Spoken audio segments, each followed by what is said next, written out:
Rape की सजा क्या हो? आप में से शायद कुछ लोग कहेंगे केवल फांसी, कुछ लोग कहेंगे फांसी, लेकिन चौराहे पर सबके सामने क्यों ना एग्जाम्पल सेट किया जाए। कुछ लोग कहेंगे सर कोर्ट कचहरी के थ्रू फांसी की सजा दिलाने में लगता है समय, क्यों ना डायरेक्ट पुलिस एनकाउंटर ही करें। काफी पॉपुलर आइडिया है, quick justice.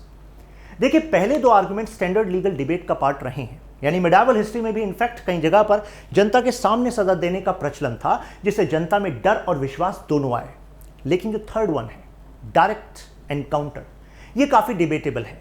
Justice Markandey Katju, former supreme court जज, वो कहते हैं अगर ये प्रचलन में आया तो जो सिस्टम आपकी जान बचाने के लिए है वो कहीं बेगुनाहों की जान लेने लग जाएगा। जैसे वो एग्जांपल देते हैं, कोई बिजनेसमैन राइवल बिजनेसमैन को हटाने के लिए उसको क्रिमिनल घोषित करा सकता है पैसा देकर, ब्राइब, और उसके बाद एनकाउंटर करा सकता है। जनता को तो वही पता होता है जो न्यूज में होता है, राइट। जब तक ये मामला कोर्ट के समक्ष आता, इन्वेस्टिगेशन प्रोसिक्यूशन सेट होता, तब तक आपने एनकाउंटर करा दिया, तो यानी कि स्थिति खतरनाक हो सकती है। हम ये आज क्यों डिस्कस कर रहे हैं? क्योंकि फेक एनकाउंटर की डिबेट दोबारा चर्चा में आई है।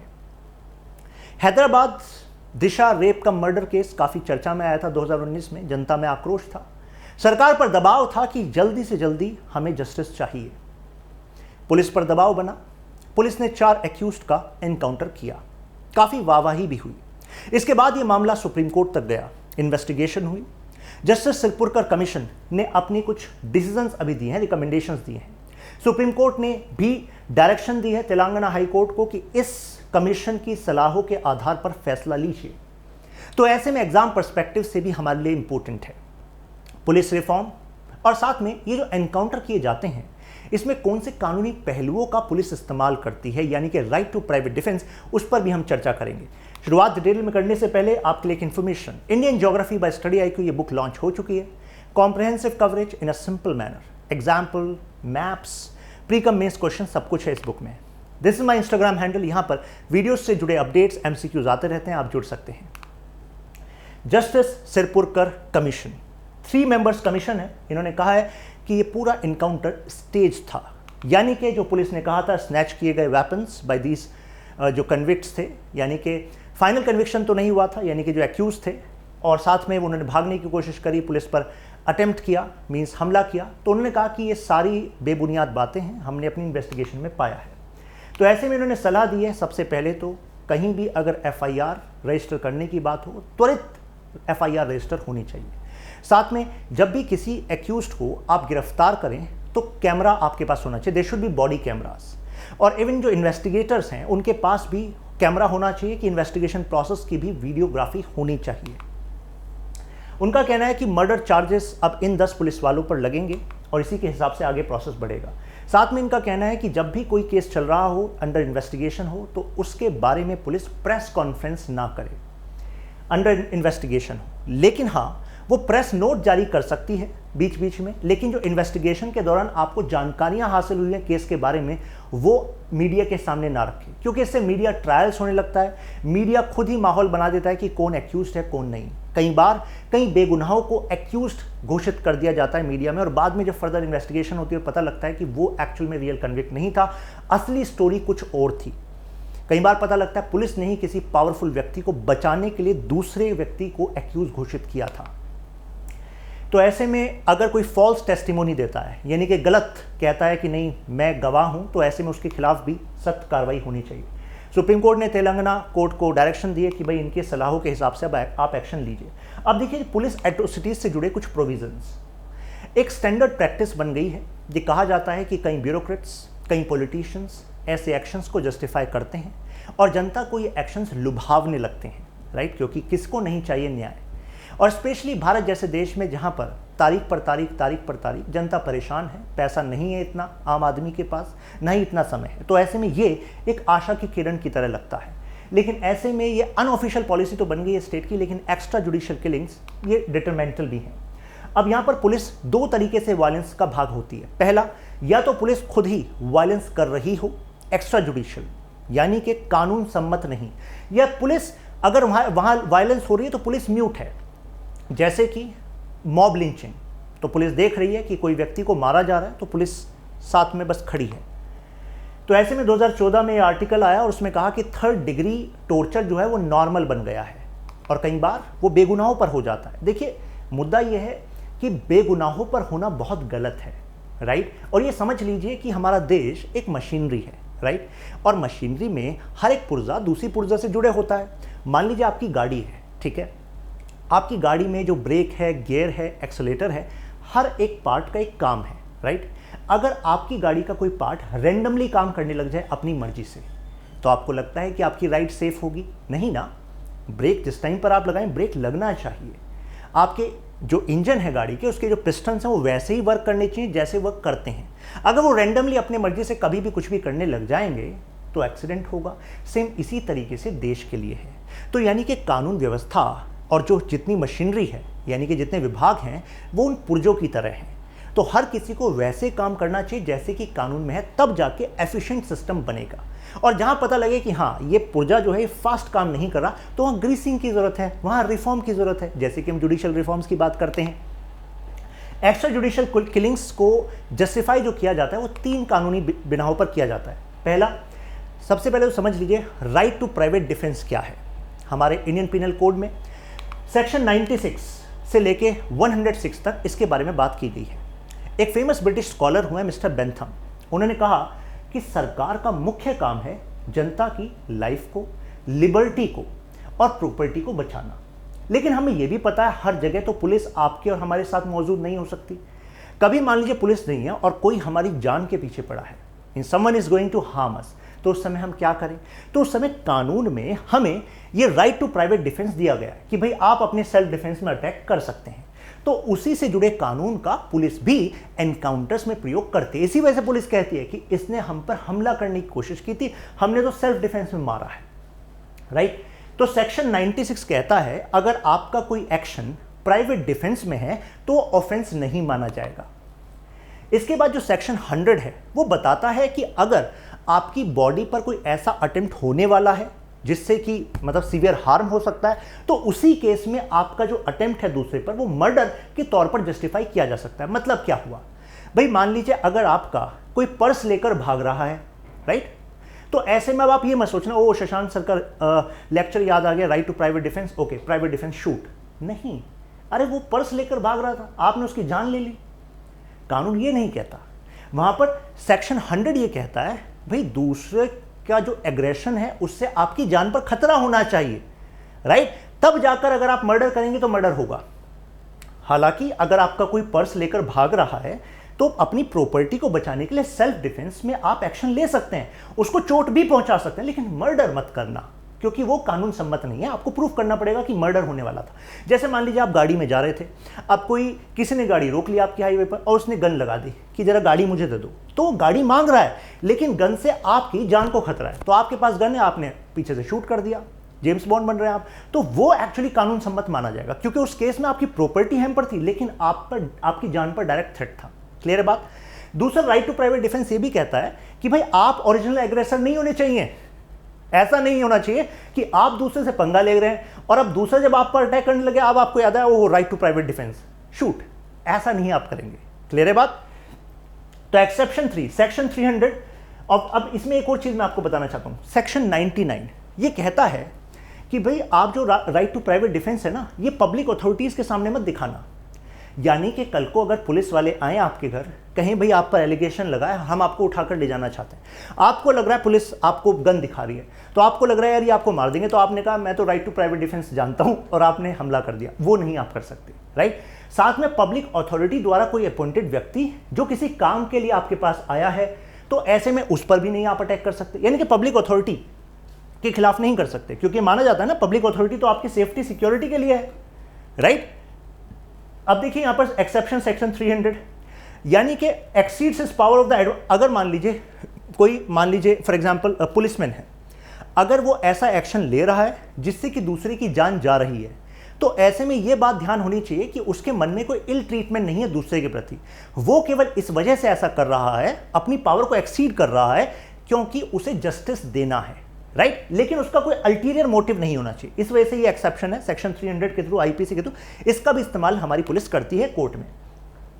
साथ में देखिए सेक्शन 46 ऑफ सीपीसी, मतलब कोड ऑफ क्रिमिनल प्रोसीजर। कहने का मतलब ये है, देखिए आईपीसी जो है उसमें तो बताया जाता है कि भाई ये तो है जुर्म और ये है जुर्म की सजा, और सीआरपीसी होता है कि भाई कौन से प्रोसीजर का इस्तेमाल करेंगी हमारी पुलिस और court while handling these cases, right? If it is necessary to exert force against the accused to arrest him for a crime punishable, अब ये बता रही कौन से केस में आप अपनी फोर्स को ज्यादा एक्सटेंड कर सकते हो, या तो वो व्यक्ति इंप्रिजनमेंट फॉर लाइफ या फिर डेथ पेनल्टी वाले केस में लंबित हो। क्लियर है बात? अब देखिए Om Prakash versus state of Jharkhand case में क्लियरली ये बताया गया कि भाई ये जो स्टेज एनकाउंटर है ये इलीगल है प्योरली, और अगर जो लोग इसमें शामिल होते हैं, यानी कि जो पुलिस वाले शामिल होते हैं, उनके खिलाफ कार्रवाई होगी एज क्रिमिनल।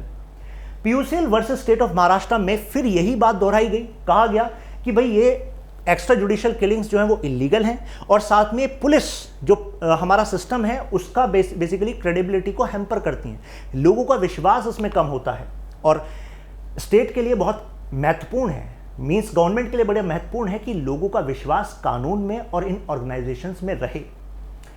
अब पुलिस रिफॉर्म्स इन इंडिया, अब देखिए अभी भी हमारा जो पुलिस है सिस्टम है वो मोर ओवर 1861 के कानून के हिसाब से चल रहा है, जो कि ब्रिटिशर्स ने 1857 की क्रांति के बाद बनाए थे। अब ब्रिटिशर्स ने क्यों बनाए थे? ब्रिटिशर्स चाहते थे ultimate control on this system, और ऐसे में एक पॉलिटिकल एग्जीक्यूटिव और जो ये पुलिस सिस्टम है इसके बीच का एक कनेक्शन बना हुआ था। उस टाइम पर जो फॉरेन पावर थी वो डायरेक्ट कंट्रोल करती थी पुलिस को, हालांकि वो चाहती थी क्राइम का प्रॉपर इन्वेस्टिगेशन हो और क्राइम ना हो, लेकिन बात यह है कि एक रिलेशन बैठ गया कि वहाँ पर जो फॉरेन पावर थी वो अपने फ़ायदे के लिए, और जो वहाँ पर आवाज़ें उठती थी आज़ादी की, उसको दबाने के लिए पुलिस को बहुत ज़्यादा पावर दे दी गई। इसी वजह से आप देखते हैं कई इलाकों में आज भी जैसे ही पुलिस की गाड़ी आती है तो लोग सोचते हैं कि यार इससे बचो, इनसे पंगा मत लो, राइट? अच्छा, खुद ब्रिटिशर्स ने 1906 में खुद रिव्यू करा इस कानून को, तो उन्होंने खुद पाया कि इसमें बड़ी खामियां हैं। उनका कहना था कि कई जगह पर इल ट्रेन्ड पुलिसमैन हैं जो सेंसिटिविटी नहीं समझते इस पोजीशन की, तो ऐसे में प्रॉपर ट्रेनिंग होनी चाहिए। साथ में पता लगा कि कई जगह एक्स्ट्रा जुडिशियल मींस एक्शंस भी पुलिस करती है, उस पर भी लगाम लगनी चाहिए। ये 1906 की मैं बात बता रहा हूँ, यानी कि ब्रिटिश टाइम में। लेकिन इसके बाद ब्रिटिश सरकार ने भी कुछ नहीं करा। उसके बाद भारत आज़ाद हुआ, आज़ादी के बाद वही सिस्टम हमने आगे कंटिन्यू कर लिया। अब कमीशन ऑन पुलिस रिफॉर्म, अभी नेशनल पुलिस कमीशन ये काफ़ी फेमस रही है, 1977 में बनाई गई। इसने देखा कि खुद इमरजेंसी के दौरान यानी कि 75 से 77 के बीच में पुलिस ने पॉलिटिकल पावर्स के लिए मींस एक विशेष पार्टी के लिए, कुछ विशेष नेताओं के लिए ऐसे ऐसे काम करे जो कि कानून सम्मत भी नहीं थे, और कई जगह तो पुलिस ऑफिसर्स ऐसे एक्ट कर रहे थे जैसे कि वो किसी के प्रति अकाउंटेबल है ही नहीं। इस वजह से इमरजेंसी है क्या, इसके बारे में लोगों को लग रहा था कि इमरजेंसी ऐसा है कुछ कि कानून होता ही नहीं है, जबकि ऐसा नहीं है, क्योंकि कॉन्स्टिट्यूशन में ही हमारे इमरजेंसी के प्रोविजंस बताए गए हैं।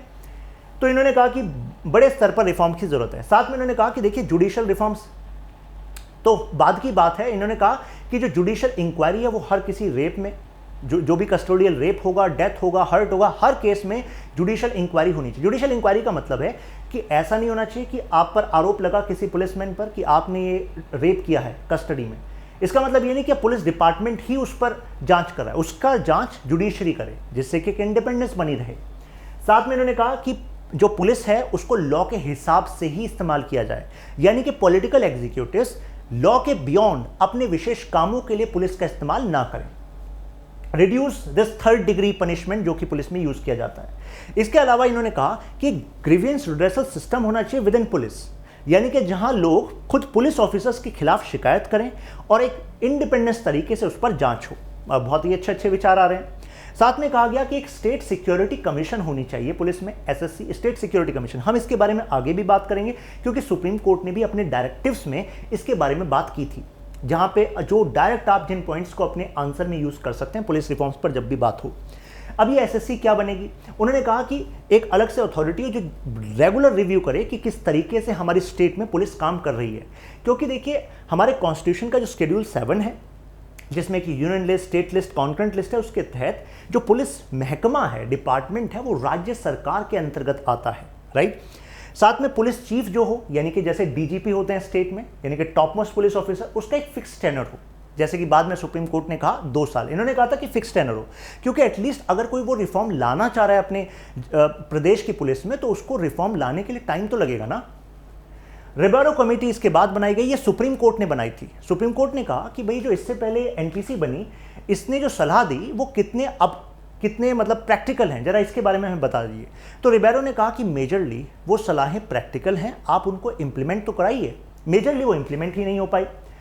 अब देखिए यहां से ना एक क्वेश्चन ऐसा आ सकता है कि प्रीलिम्स में which of the following committee is not related to police reform, right. तो जैसे हमने एनपीसी की बात की, रिबेरो की बात करी, अब पद्मनाभा कमेटी की बात करें तो इनको ध्यान रखिएगा, ठीक है। नेमोनिक भी आप बना सकते हैं, ठीक है, जैसे कि एन और आर पी।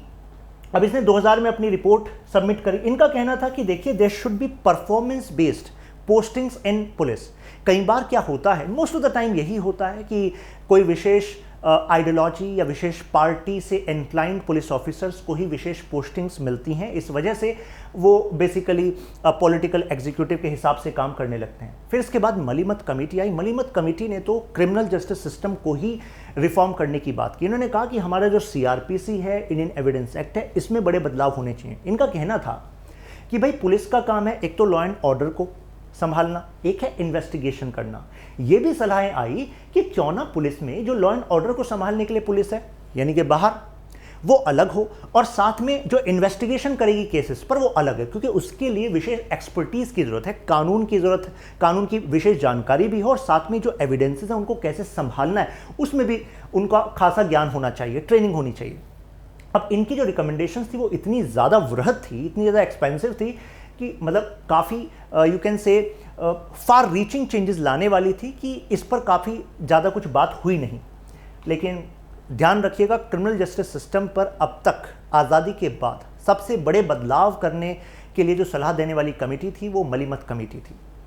2006 में सुप्रीम कोर्ट ने डायरेक्टिव दिए पुलिस रिफॉर्म्स को लेकर। क्यों दिए? प्रकाश सिंह और एनके सिंह ये पूर्व पुलिस चीफ रह चुके थे, तो इन्होंने कोर्ट से कहा कि देखिए सर, कई बार कितनी कमीशंस ने सलाह दी है लेकिन ग्राउंड पर कुछ होता ही नहीं, आप डायरेक्शन दीजिए, आप सुप्रीम कोर्ट हैं, तब कुछ बदलाव आएगा। सुप्रीम कोर्ट ने कहा ठीक है हम देते हैं। सुप्रीम कोर्ट ने कहा स्टेट सिक्योरिटी कमीशन बननी चाहिए, जिसके बारे में मैंने आपको बताया, एनपीसी ने यह सलाह दी थी, राइट। साथ में DGP should be appointed in a transparent manner, merit base पे होना चाहिए, और साथ में फिक्स टेन्योर होना चाहिए, जैसे 2 साल का। साथ में कहा कि एक पुलिस एस्टेब्लिशमेंट बोर्ड हो जो कि जो ट्रांसफर, पोस्टिंग, प्रमोशन और सर्विस रिलेटेड सारे इश्यूज ये देखे इंडिपेंडेंट मैनर में। नेशनल सिक्योरिटी कमीशन हो, जिससे कि जो सीएपीएफ फोर्सेस हैं, जैसे बीएसएफ, राइट, पैरामिलिट्री फोर्सेस, तो उसमें कौन चीफ बनेगा वो ये डिसाइड करे। साथ में पुलिस कंप्लेन अथॉरिटी हो, जहां पर खुद पुलिस के खिलाफ लोग जो है कंप्लेन कर सके और इंडिपेंडेंट तरीके से यहां पर जांच हो सके। लेकिन देखिए 16 साल से भी ज़्यादा हो गए लेकिन इस पर कोई विशेष कार्रवाई नहीं हुई, यानी कि कई जगह पर सुप्रीम कोर्ट के डायरेक्टिव्स का फुल कंप्लायंस भी नहीं हुआ। अब हैदराबाद केस के संबंध में यह कहा गया कि जो स्टैंडर्ड प्रैक्टिसेस कई बार सुप्रीम कोर्ट ने कही हैं उनको साइडलाइन करके ये काम किया गया। एनएचआरसी ने कहा ये ह्यूमन राइट्स का वायलेशन है। कई बार देखिए जब भी एनएचआरसी कुछ क्राइम में अभियुक्त लोगों के खिलाफ या फिर लोगों के सपोर्ट में आवाज़ उठाती है तो आमतौर पर एनएचआरसी को बहुत ही कमज़ोर, इनसिग्निफिकेंट, रिडंडेंट के तौर पर देखा जाता है। क्यों ये बात कर रहे हैं? अब डायरेक्ट कम से कम एक्शन हो तो रहा है, पुलिस को सपोर्ट करना चाहिए, राइट। लेकिन मैंने आपको बताया कि यहाँ पर एक आर्गुमेंट ये है कि अगर एनएचआरसी वहाँ पर आवाज़ ना उठाए तो कई बार बेगुनाह की जान जा सकती है। कॉन्स्टिट्यूशन प्रोविजन जैसे आर्टिकल 21 हमें कहता है right to life and personal liberty. अगर मैं आपसे पूछूं कि हमारा कॉन्स्टिट्यूशन आपको right to life and personal liberty की बात करता है, क्या हमारा कॉन्स्टिट्यूशन कहता है कि कानूनी तौर पर आपकी जान ली जा सकती है? जी हाँ, कहता है।